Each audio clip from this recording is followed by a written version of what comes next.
first time two different tanks merged together in a brand new home. This is basically a coral graveyard. Everything's dead. Fossilized remains of what was once coral. One of these starfish. So we got the fish tank. Babies are freaking out. We're ready to go. Let's ride. More fish. All right, so we got the fish tank home. I'm gonna be doing some flip-flopping with some stands. I'm gonna bring this to the shop, and we're gonna have a big change in this corner of the room right here. Maybe hang up some of these starfish on the wall to fill that empty space. But this will definitely be an awesome improvement to AJ's room and with this aquarium space, because there's a lot to fill with a lot of potential. So I was just out by the trash throwing away some cardboard, and look what I found. Somebody apparently was throwing away their old fish tank, which definitely was a coral reef tank. This is basically a coral graveyard. Everything's dead. And it's like the skeletal remains of what was once coral. Someone obviously had a lot of different kinds too. I mean, these are all like fossilized remains, just a skeletal structure of different kinds of coral. This looks like this was a little Duncan coral too. So they had some cool stuff, not to mention a bunch of live rock. They had crabs as well. These are the remains of the cleanup crew that it once had. But I'm going to be upgrading my fish tank size at home. This actually and coincidentally came at the most perfect time because I'm going to go ahead and use all of that gravel on the bottom to basically cover the extra space I'm going to have. So let's get onto it and scoop out this gravel. And I actually will be throwing these rocks away because they have paint all over them. So this is not even real or was live rock. It's like cement, quickcrete, like concrete, and acrylic paint, which I'm sure contributed to possibly the death of all this coral. Just salt water and paint do not mix. Naturally, it will break down the paint and it will be in the water and kill everything. But let's keep going.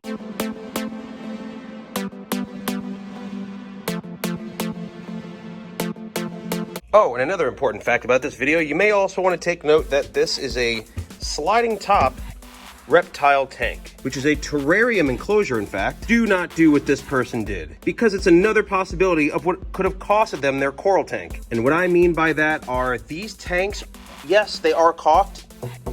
They are not glass. It's like a plexi kind of material, plastic, I don't know, but they're not meant to hold water. And they all even say that on the box. But of course, that will not stop that one guy. Don't be that guy. All right, so I'm gonna go ahead and scoop this little bit we have left out, and the rest, we are ready to go. This one here is the Mac Daddy. This is the one we gotta bring home because this is way sturdier, way better for the tank that we have. It's extremely dusty and dirty. We gotta clean that up, but this will be absolutely more adequate for fish.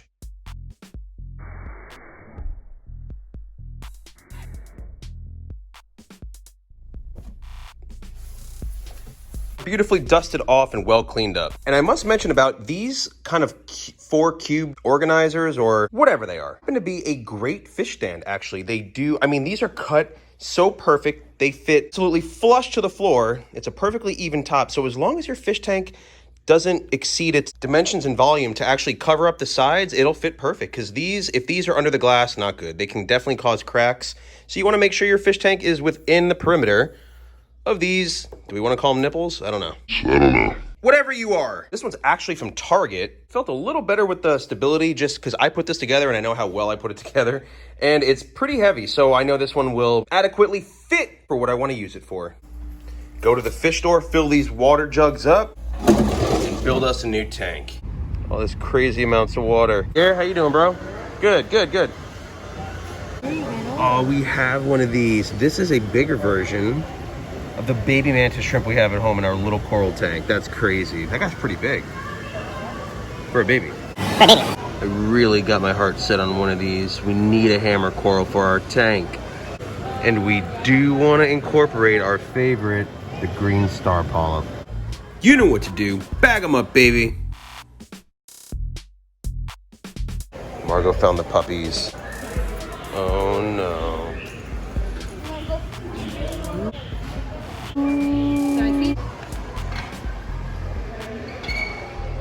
All right, guys, so we got all the water. We're ready to go. Let's ride. We got 2 new little coral frags, and I'm really excited to set this tank up at home. So stay tuned, watch the full video. Just like that, we are back home. All water jugs are filled. There's many more than this. And we are moving everything around. We have the stand from the shop. We have the nano tank temporarily on it. The new tank is gonna go right back here on this wall. And the nano tank will go here, permanently. So we got the two little coral frags, both the hammer and the green star polyp, acclimating as we speak so we can introduce them. All right, so we also have this cheap yoga mat here that we're gonna cut to size to fit the top of this stand. Now that we have everything moved to this corner, that allows us to start setting up this new tank, adding our live sand. So we cut it to size and we let a couple inches over the back just hang. It's just gonna help catch a little extra water. We left a little flap on the edge, so if there's any evaporation, it won't ruin the stand. Now, as you recall from the beginning of this video, we had that spare gravel from that other tank at the shop. We're gonna go ahead and sanitize that, and sanitize it safely with hydrogen peroxide. Get it all in there, let it soak. It's gonna bubble up and kill anything bad in there. So we got this bad boy all cleaned out. We are unpacking all the goodies, installing the lights on the hood. Getting there. Testing the lights out in 3, 2. 3, 2. Oh yeah, I turned the surge protector off. So again, 3, 2. Woo! Water to make sure that they're clean and everything. Yeah, no, we actually got rocks. And all the gravel's disinfected. All right, so we're gonna go ahead and add our live reef sand into this tank to boost the cycling. We will be using live rock from our nano tank, as well as the rocks and the sand from the molly tank, which all has beneficial and positive bacteria on it to help cycle this fish tank. Let's dump some sand.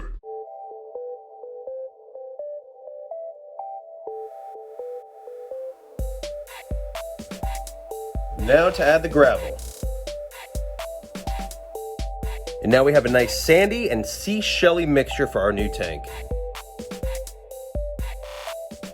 Okay, so all the tank needs now is just the rock, because all the sand is completely in place. I also forgot to mention the purpose of this yoga mat is just so the tank sits on a nice cushioned area and avoids any cracking, splitting, or uneven surface. Now we're gonna add some rock.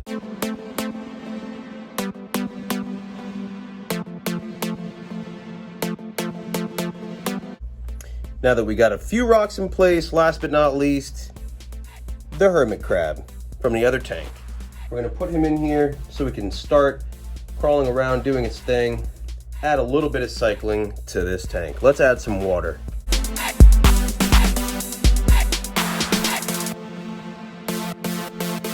Here we go. All right, it's completely full with water. Now we're gonna add the filter, gonna let all that sand settle, and then we're gonna add some fish.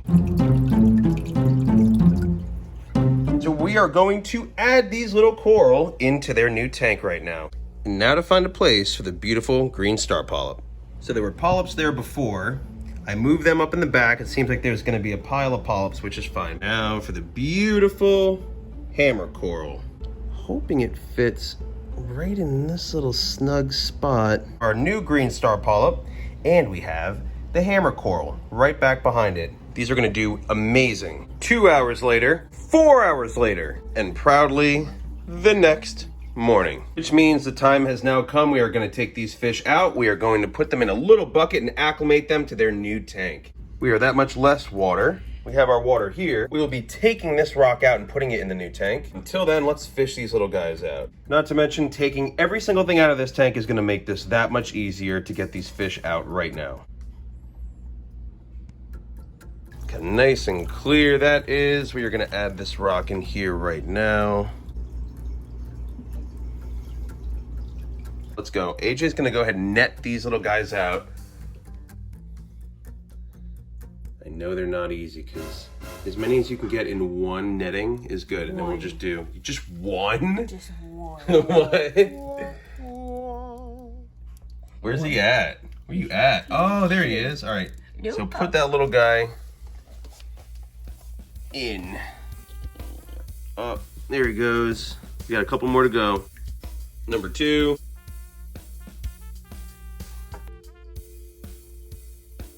Three more.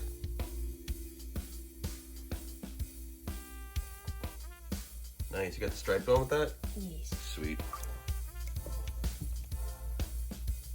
About how many we got left? Like 3? more. 2 or 3. Cool. Last and final one. Got him. The last one in the bucket. So I have this water slowly dripping its way into this bucket. Now let's go get all these rocks out of the molly tank. So if you guys aren't familiar, these are our saltwater, freshwater caught pond mollies though. They are in saltwater right now. We saltwater acclimated these guys to actually change their conditions in living, which are actually better for them, believe it or not. It's harder for parasites to stick on them. It's harder for other bacterial illnesses to get to them. And they do really, really well in the salt brackish water because it's brackish, it's not full salt water. So we have several breeding adults in here. We have a male, stud male right there. We have a bunch of other females. There's another male in here as well. And they do have some babies. As you saw one just drift right across the screen. Now these babies will be staying in the tank and we will be bringing the mollies in the big tank with the other fish. These babies have been doing really well in here. We're gonna keep them that way. And they've just grown big enough to where the parents can no longer eat them. Because yes, as sick as that sounds, mollies will eat their offspring, their little fry, like many other fish. Let's go. Let's go. Get these rocks.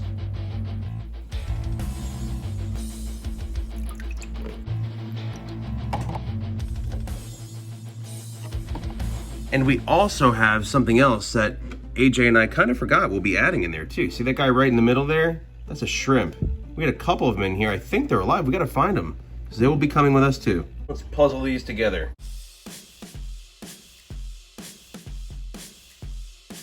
And now we gotta get these mollies out. What better way to fill up a bucket than this? Let the filter pump it out and you can make a mess. That's good. You put it back in and it still pours. So now AJ's gonna start fishing some of these mollies out. I didn't clear the tank, so yes, that's gonna make it that much more difficult.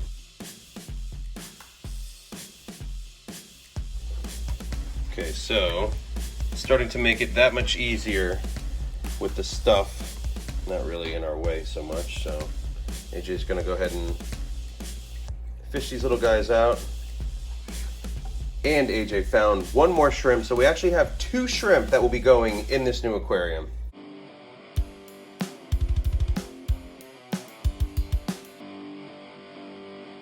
So just to show you guys where we're at, so what do we have? We have 2 shrimp in here? One. 1 shrimp, so we gotta get 1 shrimp and 1 molly left. The babies are freaking out. Male molly's hiding in the pipe. The shrimp too. Oh, the shrimp too. Sweet. That's a nimble fish. The last thing in this tank. Whoa, that's a big, whoa. Oh my God, that's a big, thick shrimp. It's behind, AJ said there's one hiding behind. There is one hiding behind the filter. And there's the last one. I'm gonna put some stuff back for the babies. So this is gonna be their final setup. I'm gonna have to top this off a little bit with some more water. But when these little fry grow big enough, which won't be long at all, they will join the rest of their family in the bigger tank. We only have 2 left. The last time I counted, I think we had 3 or 4. When, I don't know, when the mom first had the babies, we had about 8. And of course, we do have a guppy breeding box net system too, but this tank, remember, this was only a 5-gallon tank. This was small, so the guppy breeding box would take up about 1/3 of this tank, which we didn't want to happen, so we just upgraded accordingly. And this can also be a great quarantine area for any pregnant mollies in the future. We can breed mollies and have more mollies and put them in our bigger tanks. All right, so let's acclimate these guys and get the process going. AJ just pointed out, he thinks this shrimp is pregnant. And when we first caught them, yes, we are familiar with what they look like when they have eggs in them. So we're gonna leave this shrimp in here where there's nothing threatening it, only 2 little baby fish. So these shrimp hopefully will be able to thrive and keep moving on. If we would put this big shrimp and it had its babies in the new tank, I could show you a handful of fish that this would be food for. We're gonna put them in the tank, and this, or her, let's be correct here. Let's put mama back in her tank and let her have her babies in peace. The mollies will be below. Right, this is turning into like a little saltwater breeding colony tank. Now that that's done, let's get to the fun part and add some fish. All right, so let's pour these guys in.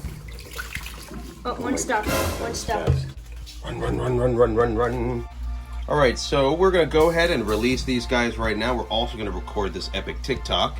So whenever you're ready, AJ, let's go.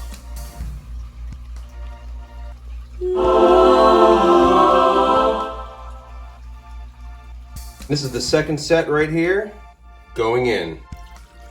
The second bucket.